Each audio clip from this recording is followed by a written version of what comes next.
Here we go. Here to Party Sports is live 7 a.m. on the Monday morning. Coming at you live with a big old stretch and coming back from my marathon over the weekend.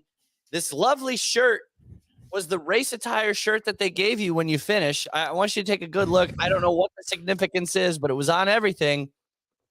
I mean, it's like an egret. Okay, we just thought it was like a big ass bird. Hang on. That's an We got egret. a It's an marathon. egret. I mean, it looks like one of those kind of shirts that like those old dads wear into the water when they don't want to take their shirt off anymore. Yeah, you got to pop it up so you don't get too much sunburn. Dude, there's nothing wrong with it though. It's a good look. Is it comfy? This is the first time that I'm wearing it. I wore my medal all day yesterday, like through the airport and stuff. Dude, So I had to pull this shirt out. my brother wears this thing called Salty Crew. It's a brand that's actually pretty popping. Like it's I don't know the best way of putting it, but it's this lifestyle ocean style brand. But my brother wears this one that has, it doesn't allow the sun to come through it. It's very light and he wears it to the beach all the time.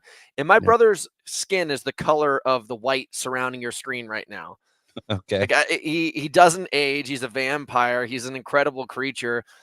And that's that kind of shirt that you're wearing right now. I hope you don't become one of the guys who ends up just cruising into the wilderness and basically become this dude who never takes that shirt off I think inside and I've out. seen those, but they're at Walmart. I don't know where he gets his. Probably not at Walmart. But the brand that I think you're talking about, or that I've recognized, that type of thing where it blocks so much UV rays without you even having to wear sunblock. They have caps that have the back flap, and then yeah, it's just long sleeve shirts. I've seen them at Walmart.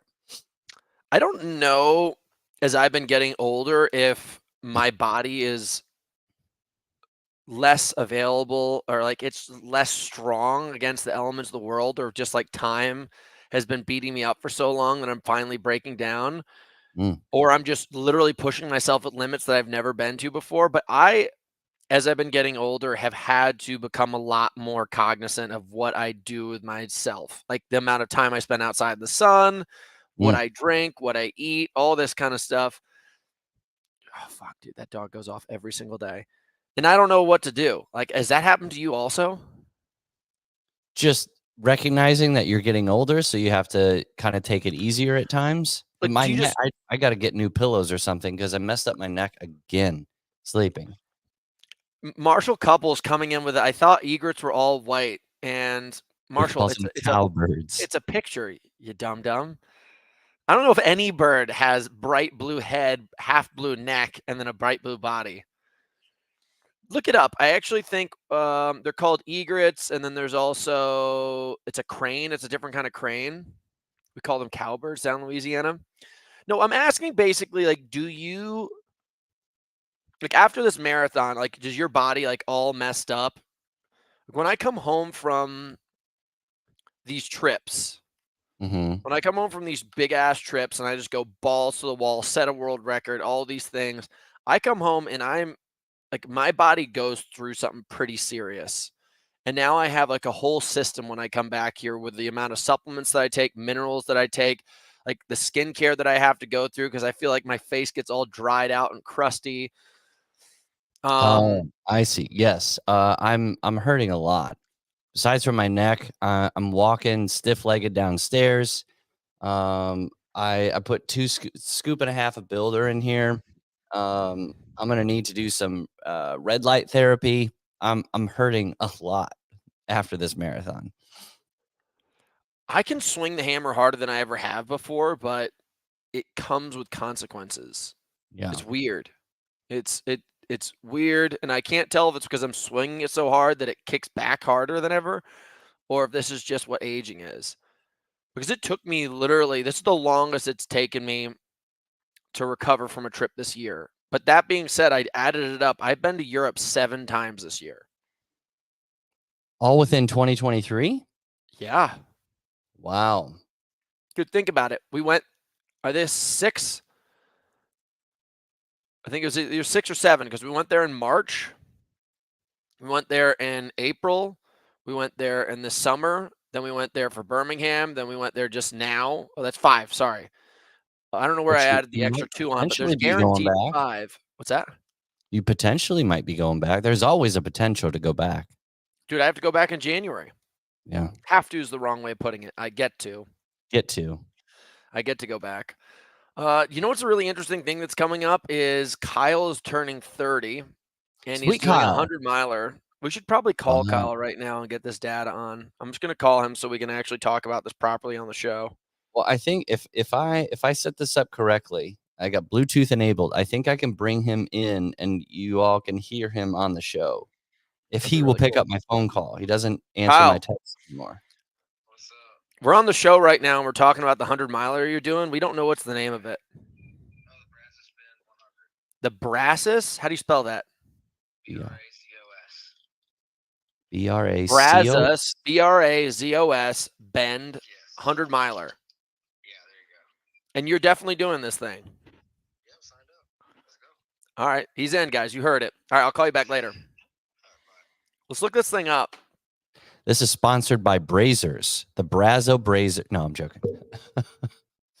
All right. I got it right here.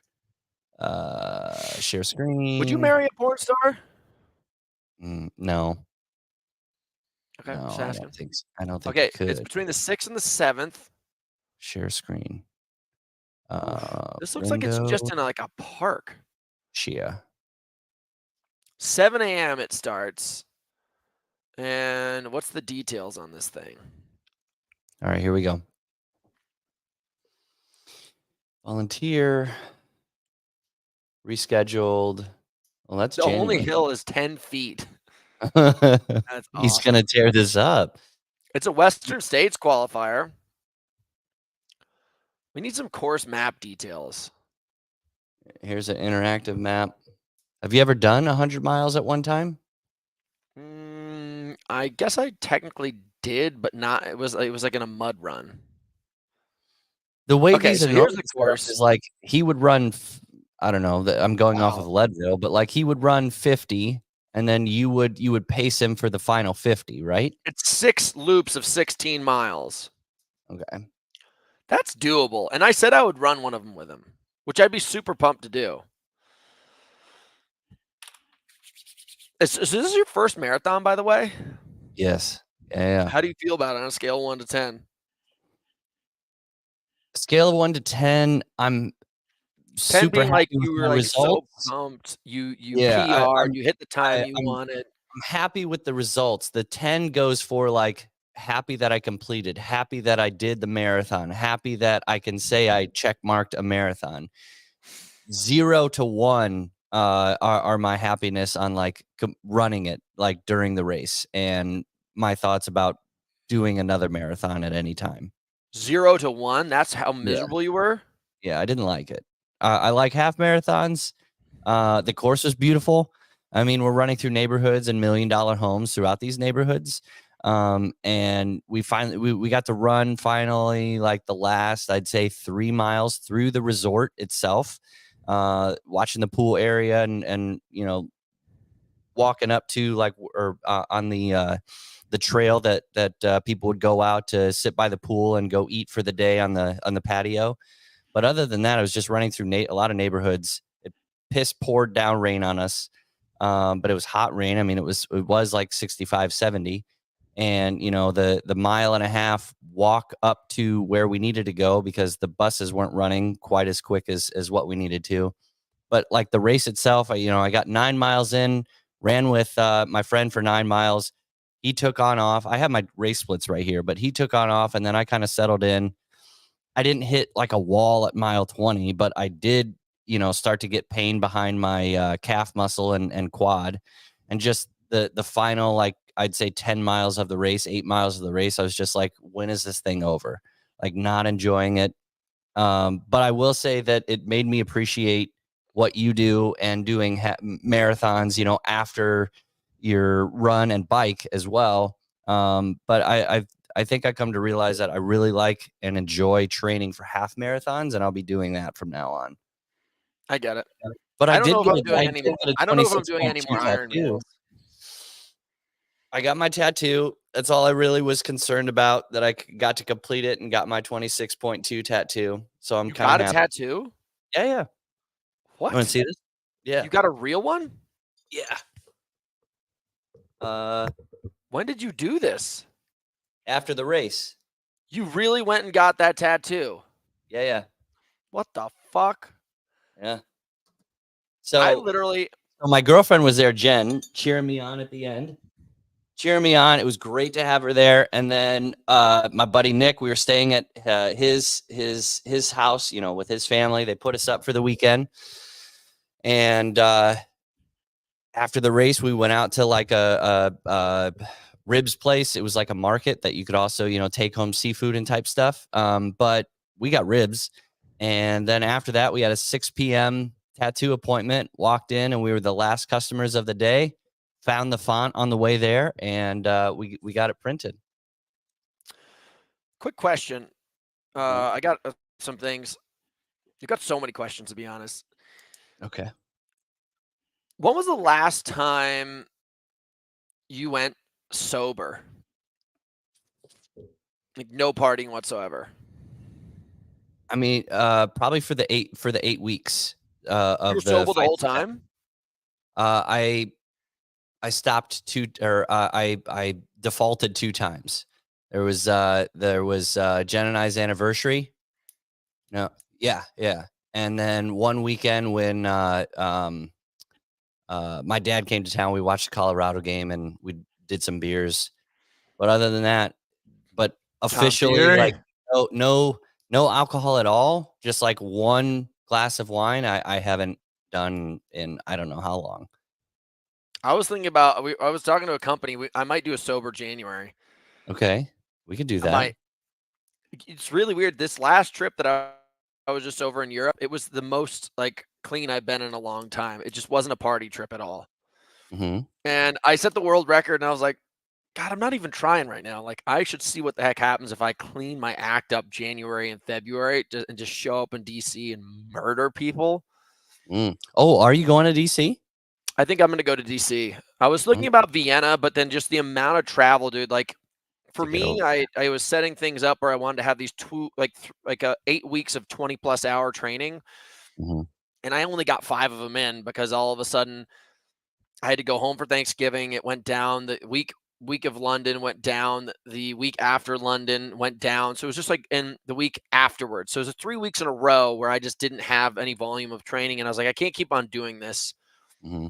I can't keep on doing this or I'm not going to hit the numbers that I want to have later on the season because it's all built off of each other. Yeah. So, yeah, that's why I'm looking at DC. I like that. I That always was said I the was going race to do that DC. Alex and I I'm possibly really only going to DC just to shit all over David Magida. Other than that, I have no reason to go to DC. I think it's one of the worst cities. He raced DECA, but he got his results when he was over there in what was it, London? He raced and he's like, I didn't quite hit the timer that I need, but I know what I need to improve on and work on, and I'm getting after it later in the season. And then he was racing DECA. Where? I don't pay attention to his season at all. Yeah. But I'm assuming he's going to be there because that's where he lives. Easy. Oh yeah, he's got to show up. Just be like a pigeon on a lamppost shitting all over his town. That's what I'm going to do. So, were you passing people or were you getting passed? At the beginning, I was passing people up till about mile 9, and then I settled into my 10:30 pace. You want to see my splits? Well, I want to go through this. Let me get through all these questions, and like I want to. Well, one thing I wanted to say, which blew my mind, it made me think about when you're talking about in your marathon. Mm-hmm. I ran a pretty blazing hot fast marathon, a 3:20, which was not like crazy, but for me, it was a good marathon time in my Ironman.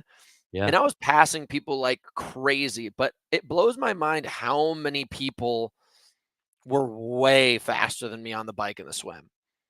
Thousands, literally thousands of people. So then were you that caught much up to faster them? than me. You What's caught that? up to them all. Did you catch up to them all in the race or like in the run part? Yeah. Well, I caught up to them in the run, and that's what I was asking. Like, were you passing people or were you getting passed? Because it's one of these kind of things where obviously you have to pace yourself. Like my event was 10 hours, your event was 4. Did you feel like you would have handled things differently going back? Like I would have wanna look at started your a lot split, but slower. Yeah, I would have started a lot slower. Holy crap. Oh, I thought this guy said he did a half marathon in 1:11. This guy just did his first Spartan race this weekend, Sacramento Super 1:11. That's actually not a bad time, dude, because a lot of our super paces were just around like an hour flat. So that's not a bad time He's moving. for Gordon Patty. Patty. Show me your splits. Let's talk about this thing. All right, yes. Present. How many people competed in this marathon, by the way? There were 1,454 people. So that's about the size of like an American High Rocks. Yeah. So the amount, and so this is why they said, hey, you should probably show up to the fields where you park at 5:30 a.m. And we're looking at the map. And we're like, it should take like an hour to get there. So we get about a mile and a half away, maybe 2 miles, and the ticker on the GPS just keeps bumping. So it took we left at 5:45, 5:50, and didn't get to the parking area where we were a mile and a half away from like getting to the start of the race until 7:30 a.m.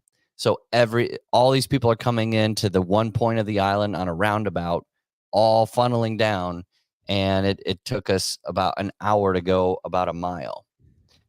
That's where race organizers need to look at that and say, listen, we're going to have a bus shuttle, like 3 buses just taking you in or something like that.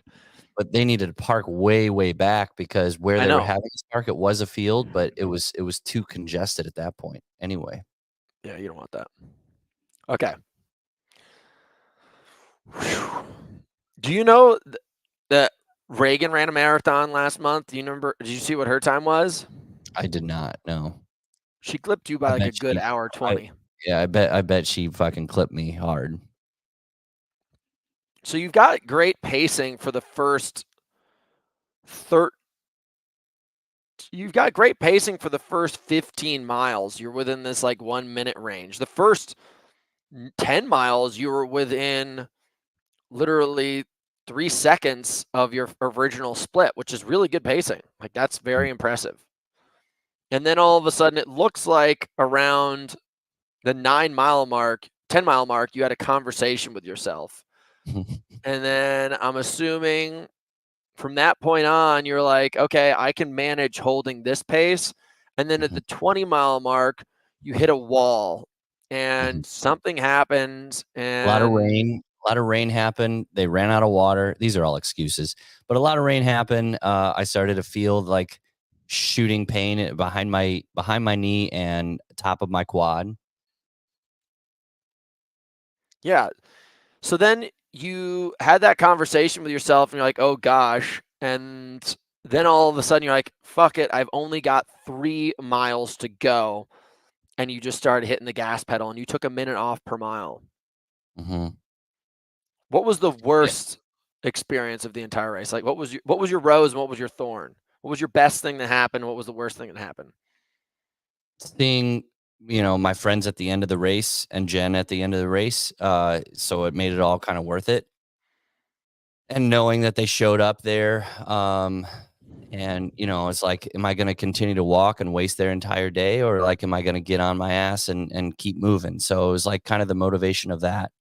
So I kept moving.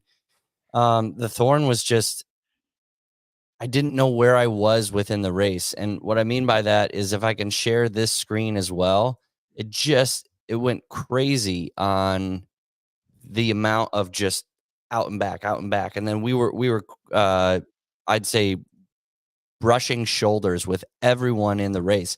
Like you'd go out and then within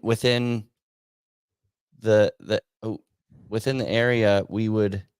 It looks really pretty. These are all neighborhoods though. I thought we were going to be running on the shoreline to see the ocean. We didn't see the shoreline until you get back here when we were running in the resort. All of this is running neighborhoods, swooshing neighborhoods, all dark over, trees overhanging that I very well could have been anywhere. Now the $1 Million homes kind of set it off, and like very nice, beautiful homes. So that was kind of cool. Like, is it like, oh wow, I could live here, or is it just like it's pretty? It's like you might have a grandparent that would live there and you visit on the weekends. I don't know. They like minimum buy is like 1.2, and you're getting 947 square foot for that. What? Yeah. Well, okay. So we were walking in old downtown Charleston, South Carolina, and there was a real estate studio there, and they're like, "Oh, okay, You let's gotta give take me a a look." second. I don't want to be rude, but I gotta shut this dog up. It's all I can hear.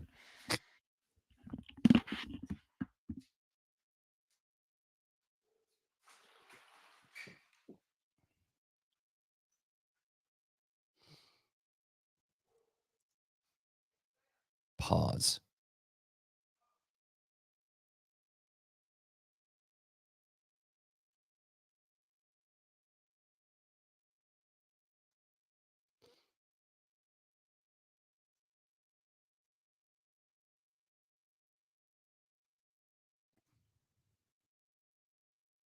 How was the marathon training? Yeah, so let me address that. And what you can see here from my splits, and it makes sense because when I was training with Parker, he was giving me daily advice, right? Everything that he was putting on the program, I was doing up till about 2 weeks before Battle Bunker.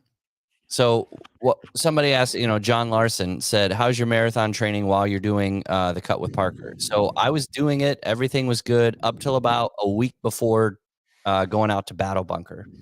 And then I wasn't really feeling it. He was scheduling it. He was calling me. He's like, "Hey, what are we doing? I didn't see that you hit your Training Peaks run. It said still shows blank." And it was.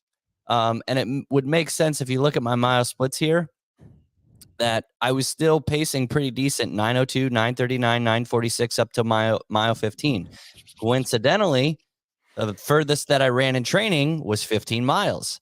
So after that 15-mile mark, I was like, all right, well, every mile after that this is kind of going to be a PR. So I just kind of sat in and grit my face and got through the final, 15 to 26. But Parker was giving me the training. I just wasn't adhering to it, and I got kind of bored with just running. And so that was another thing that I kind of realized, that I really enjoy strength training a lot more than I really enjoy running training. So that's why we're going to focus listen, more on your Hanson. training is going to dictate your results. Yeah. Contrary to common belief, I actually don't do any long runs. I just I don't. know. I kind of hate you for that. That you could just go Even out. when I was training for my Ironman stuff, I was not training a lot of volume. I just did a lot of bike. Yeah. And obviously, that's what I'm saying. Like, it will dictate your results. I was training a couple of years ago to set the fastest marathon over 200 pounds. Mm-hmm.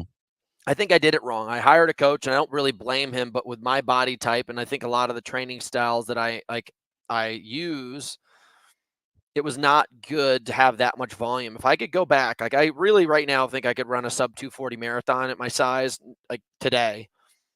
But to hit that like really wicked fast pace, which I was looking for, like a 230, which Wow. those 10 minutes end up being like, that's where the training dictates the results. Like, I have this baseline ceiling that's higher than the average bear, but that peak ceiling needs to be done with really, really specific training. I would only really do one specific run a week and maybe two, and the rest of it would just be very relaxed. And I would do like a negative split run for 10 miles. Mm-hmm. And I would maybe preload it when I wanted to start really building up endurance with like maybe an hour bike ride beforehand and the 10-mile cut down. And my 10-mile cut down would take me like less than 60 minutes. I would basically You're going start at negative like the whole time. I would start at like a 6:30 pace, do a couple at 6, do a couple at 5:50, then do a couple at 5:45, then a couple at 5:40, then be done. Like, All in the mountains on No. I incline always would do it on the road. elevation. I have a road that I do all my speed work on here in Malibu. And I think, like, I've always wanted to have like a book that I came out with called the McIntyre Marathon Method, which was for bulk ponies. Okay. But I have to hit that time. There's Yeah. a fucking dog again. I really have such bad Good ADD. news is that I have my headphones pretty jacked up, and I can hear you perfectly. I don't hear it in the background, and normally I can hear when it's barking. That's why the one time we were on a Zoom, I was like, is that a screeching, crying dog? And you're like, yeah. But I don't hear it today.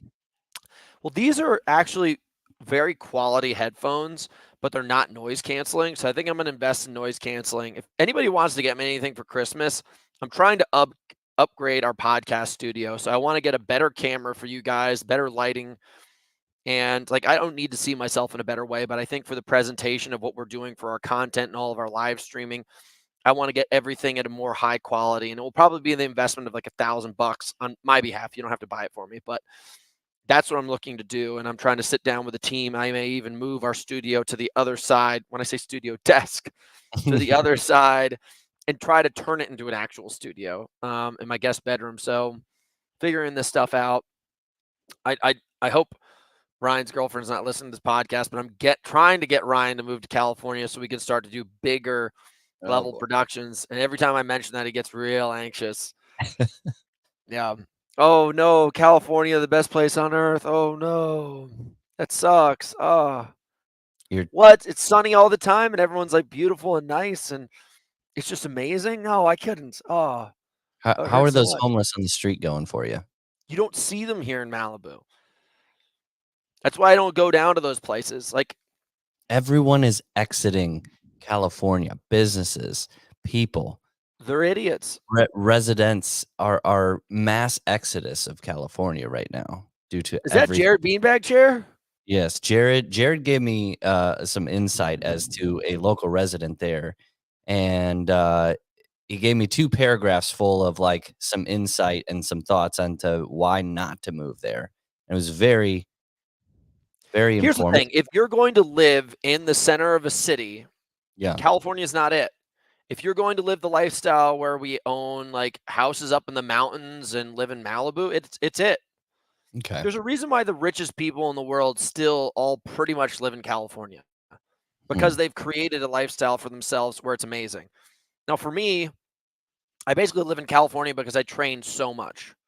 Yeah. Like you see every single day that I wake up. Yeah, you have to have sunny skies, and you can't be in a wet, rainy climate. 50% of the week. You got to have it. But you also got to think of it from this standpoint. Like, if we were coal miners, yeah, you can live other places. If we ran a tech company, we could run other places. But we run a media company, and trying to grow a podcast specifically where the majority of the people that we're going to be doing is bringing in guests.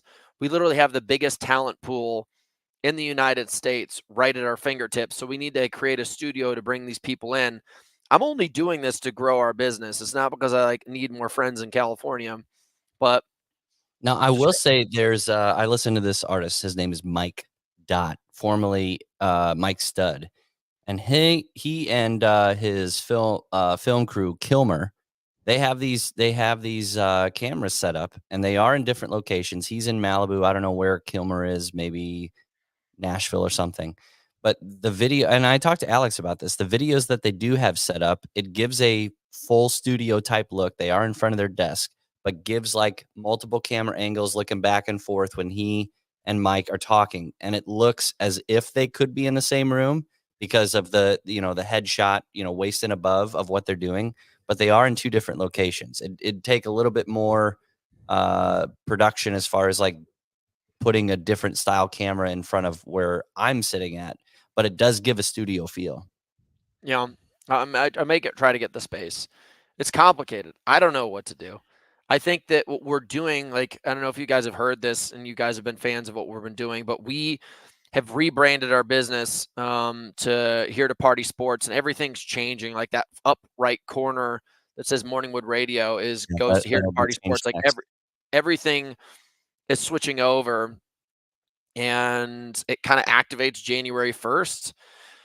But for us, we're investing so much into this thing to try to take over the media space of, hybrid fitness, fringe sports, all that kind of stuff, like a similar kind of vibe to Barstool Sports, because I've spent over a decade doing this, and the majority of my career, which has been a great career, I'm very grateful for the opportunities, doesn't exist. Nobody knows what happened because no one was filming or doing it properly, or if they did film it, all of a sudden that business collapsed and all the content's gone.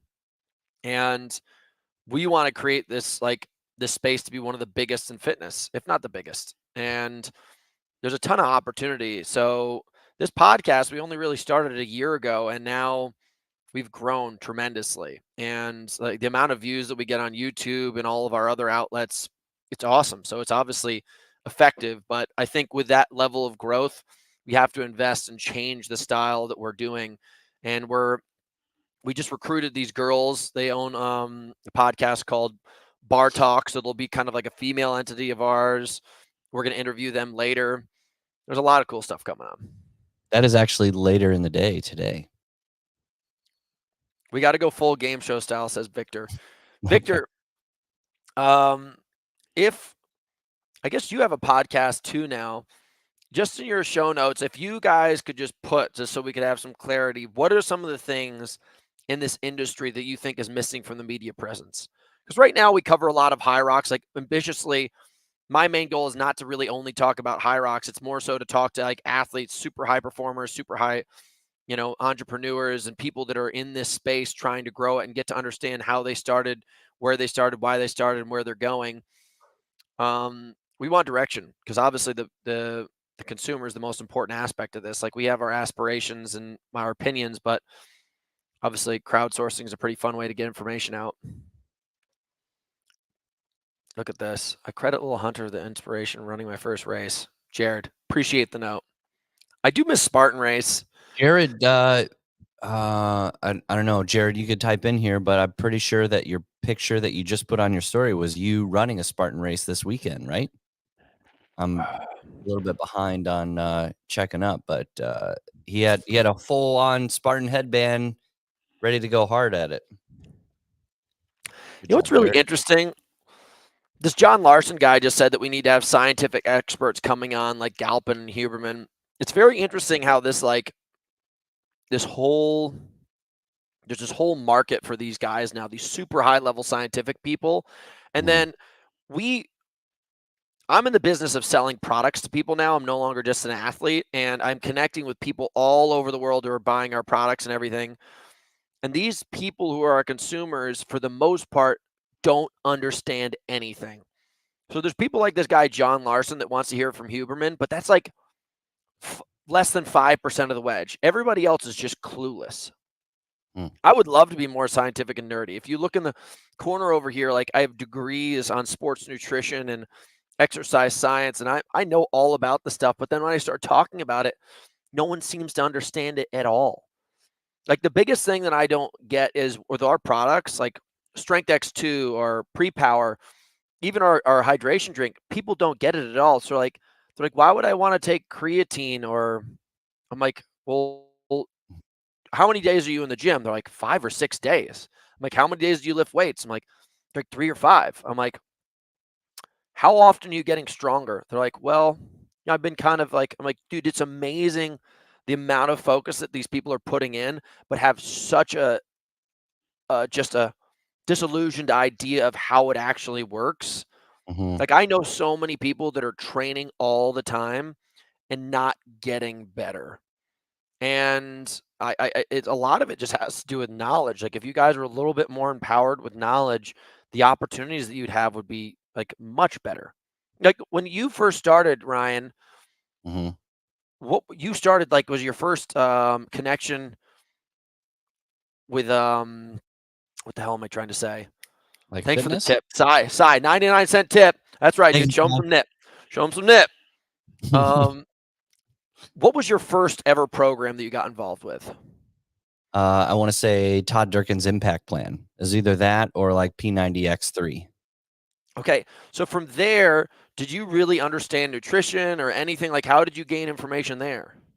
It was just going off of people that I followed, and they're like, I take this, so it would be good if you take this, with no real background on it. I was just like, oh, they take it and they're strong, I should probably take it. Yeah, But that's exactly how I started. Yeah. I was spending $500 a month when I did not have $500 a month on supplements because I would see bodybuilders or this, that, and the other thing take it. How long in your fitness career, like journey, did it take you until you felt like you had somewhat of a sound understanding of what to take every single day and direction? Like I've been doing this since I started in like 2013, and it hasn't been until I started fully working with you, and maybe a year before that, to where it was like, oh, probably shouldn't take a bunch of stuff that is not needed. And like, it's just been like the last few recent years. Yeah. It's it's interesting. Like even I myself am learning more and more. And like one of my biggest resources has been Crazy Bobby. Like he just ends up being this like fountain of information. But I am like near the tip of the spear. And when he says stuff, it like makes sense to me. But I do want to bring more experts on, but I just don't know how much our community will receive it because I don't even know if they're able to understand it or value it. Like the way they talk is at such high level that if you don't have the knowledge of what they're talking, like you kind of have to have like a basis of knowledge of what they're about to dive into, because otherwise it might just is going to go over your head. Like I'll give you an example. Like I have nothing against that Huberman guy at all. I think he's a very intelligent person, and I absorb a lot of information. I think it's super valuable. But these guys put these like statements out where they're telling you about like hot and cold therapy and like factors of sleep and like this kind of nootropic and this kind of thing over here. And he's like, if you could just cut out some of the EMF, or if you had this, it's like really crazy fringe stuff that most people don't have access to. Yeah. I talk to most people. I'm like, how much water do you drink every day? They're like, well, I'm like, dude, if you could just increase your water, your metabolism, your sleep, your hormones, everything, just having 10 cups of this every single day. And that, like, you just delete the Huberman podcast and just put a timer on your phone to drink every 2 hours, like a 16-ounce glass of water or something like that. Like that would increase your performance and lifestyle. And that's why I started with hydration products, because it's so important. And then I'm like, when these people are talking about like you can get the most optimal result if you do this in the gym, and like if you do these kind of like bounce plyometrics into like this, and then you get into this training cycle, like I'm like, whoa, dude. Like how often do you go to the gym and actually put more weight or more reps on the bar than you did last time? And most And people are like, well, I don't know. yeah, that's the other thing, that before I knew any, or I was just following what I would see on Instagram as far as here's a fun workout for the day, but I didn't realize that it's not about just the workout. It's like, how are you placing this workout in the long list of over the month of you training? Are you upping your weight? What's the point of upping your weight or doing the same stuff if you aren't upping your weight? And then I got into, okay, what is all these different cycles? What does Hunter mean by like, okay, we're in a periodization cycle, we're in a strength-based cycle, we're in a cardio cycle? And I was like, I was just going off of what I saw the Instagram bodybuilders that I was following. Is like, oh, they did this workout today, so it must be good. And then you get to a point after a month or 2 months and you're like, why am I not seeing results? Well, you're not doing any type of training cycle. You're just doing random freaking workouts. Yeah. God, if I could get somebody, like my biggest tip to somebody, whether it's our program or another program, like if you could just get into one of our programs and do it for 12 weeks straight, the difference of a person that you'd be, rather Yeah. than doing everything else you see on the internet or going to random fitness classes and stuff, you'd be astounded. Mm-hmm. You'd literally like you have no idea what 1 pound of muscle looks like on your body, and losing couple pounds of fat would look like. You would look like the David, Mm-hmm. and people just don't get it at all. And there's this like humongous I just like misalignment with the health industry these days, because there's a difference between experts and influencers. Yeah. And the people who are the most celebrated experts these days, I think, are so extreme. Like what's the like a Dom something, the guy who's the paleo person, or like even seeing like the Liver King get such immense amounts of popularity, and the amount of dumb people that I saw showing up to my house and before working out taking liver pills. I'm like, holy shit. I was like, what are we doing wrong here? So I think that's why like I'm on the edge with our podcast of just like keeping entertainment and not Yeah. trying to be this overbearing podcast of knowledge. I think we're trying to play it as close to the center so you don't have to have such detailed, in-depth research knowledge in order to listen to our podcast. And if you do have that knowledge, you aren't super bored because we still talk about interesting topics, Yeah, it's interesting. What's the Ride light. T-Pain show? T-Pain, the rapper or singer. He's a You really should good check out singer. T-Pain's show. It's very entertaining format. T-Pain has his own show. Good for him. Everyone's got a podcast these days, probably. Dude, God, I hope we're not that lame. I hope we're not that T-Pain is lame. cool, dude. Is he? My voice cracks, yeah. I thought T-Pain was just the guy with like the audio filter over everything. He has definitely, but he's also taken the filter off. Look up the Tiny Desk Studio or Tiny Desk performance of T-Pain. No recording type of devices other than a mic, like no voice changing stuff. The man can sing. That's awesome. He won the Masked Singer. Really? Yeah, or he got one, like down to one of the finalists. Like, it was very surprising. Like, oh shit, T-Pain is singing this. We only know him like you had known him over the Vox voice changer. Dude, I have something I have to confess. I probably have to go number 2 pretty soon. Oh boy, okay. So when I get back from these crazy trips, you guys should all try this. And I'm not a health professional. I'm not a doctor. I'm just somebody who's trained a lot and gathers a lot of data, and then it has suggestive information. So consult a doctor before you do this. I don't want to have anything to do with your medical issues. This is what you just do personally. You aren't putting this out. Personally, and I learned this from a friend who's in the industry also, and somebody I trusted, and I took the risk, and it has interesting results.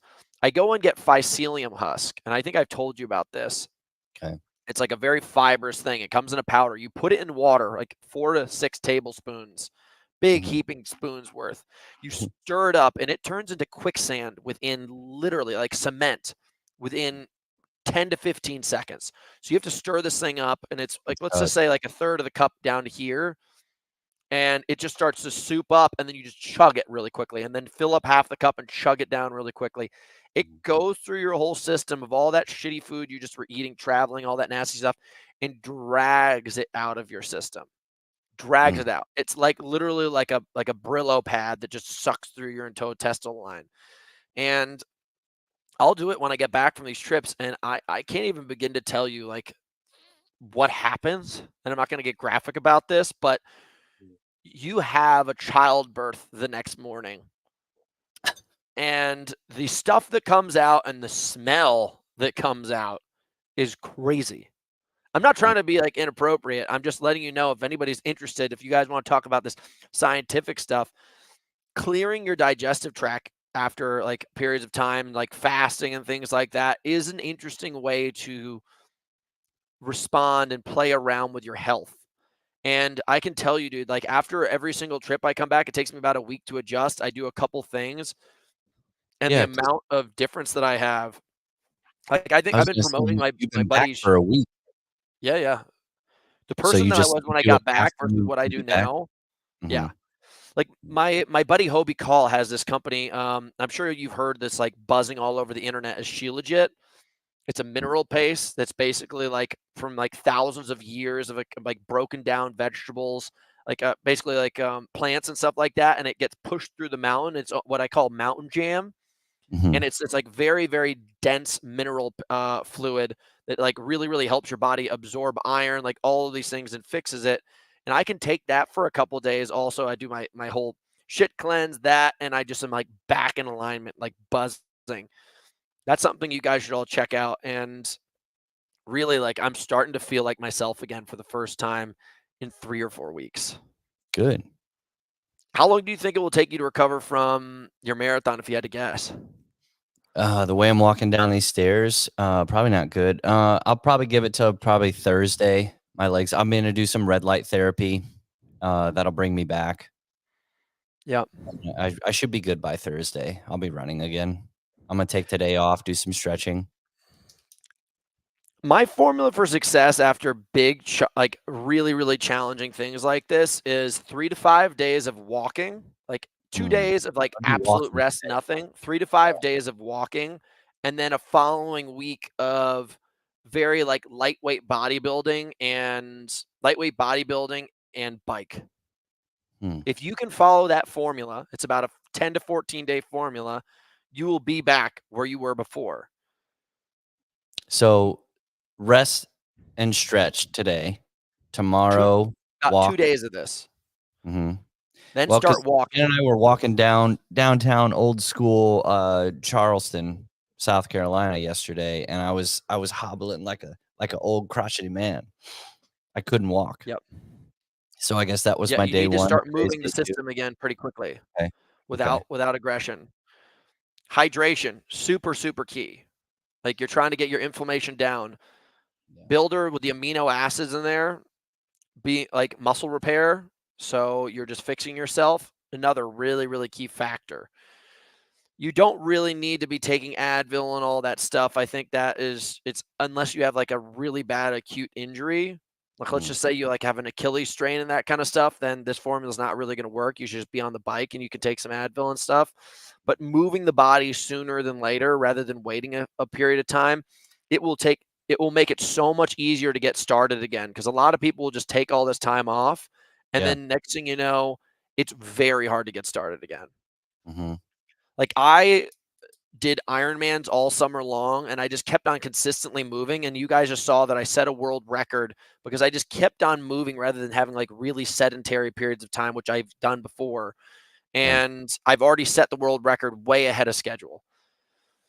And those Ironmans, like they're not easy, but I didn't have time to skip a beat after these Ironmans like I did last year, where it was like right into the holidays. Like I did my Ironmans and I had to go right on tour with Builder, and it like made a humongous difference in the way that I felt. Yeah. Yeah. Wait, so you said on your story, you probably got to go soon. You said on your story, Alex just went out and decided to do a marathon. You saw He's that he did got that. Yeah, he's got a softball of a time to beat right now if his leg is or his knee is doing okay for him. It's completely trashed, as I understand it. Oh, okay. So maybe my time will hold.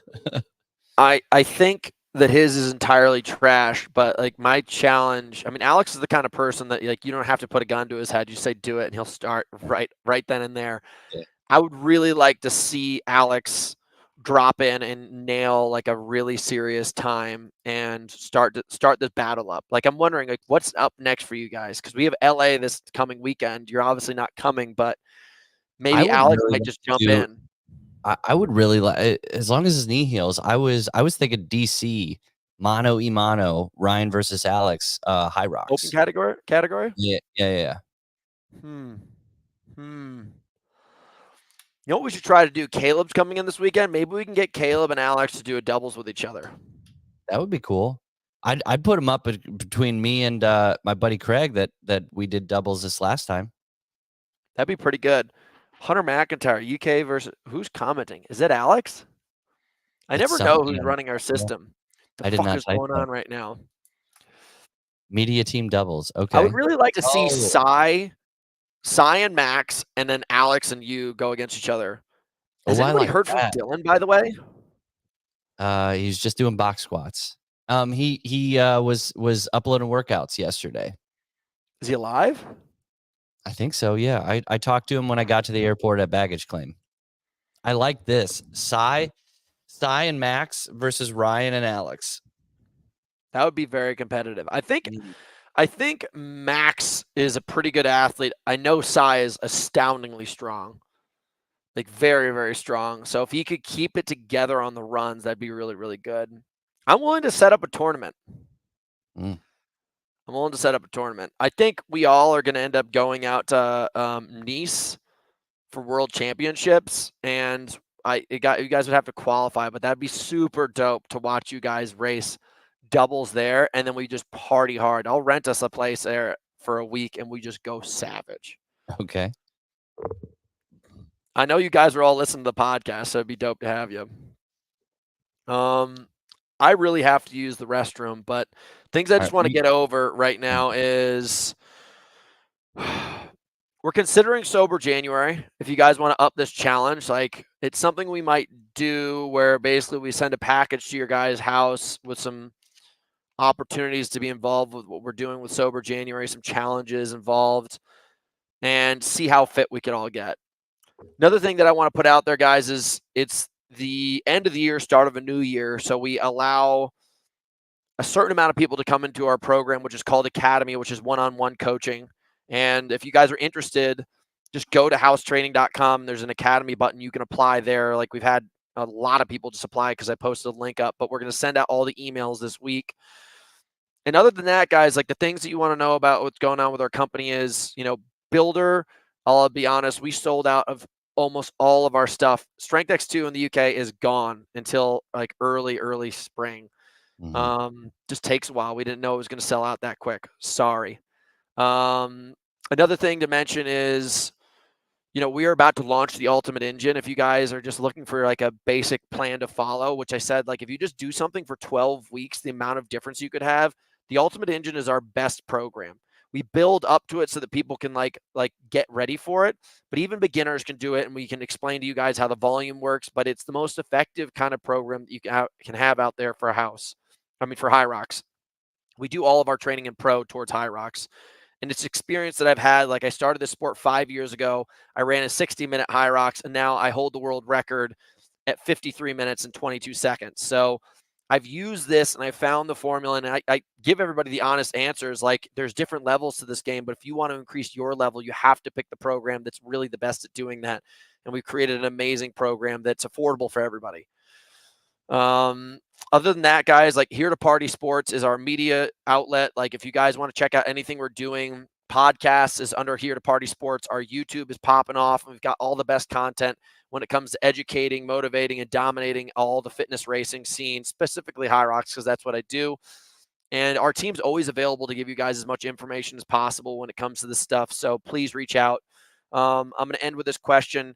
I have a beta-alanine question. On the day performance, am I usually beta-alanine in a system, or do I need to take it the morning of the race? I know it loads in the muscles. I don't know if that makes a lot of sense to me, but I'm just going to say this. Beta-alanine creates this counteraction of lactic acid being produced in your body so that you can push at a higher intensity, get more reps, more miles, and like hold intensity rather than the wave of lactic acid overcoming your body's ability to continue to work hard. You need to load it. It takes about 2 weeks to start to really, really affect your system.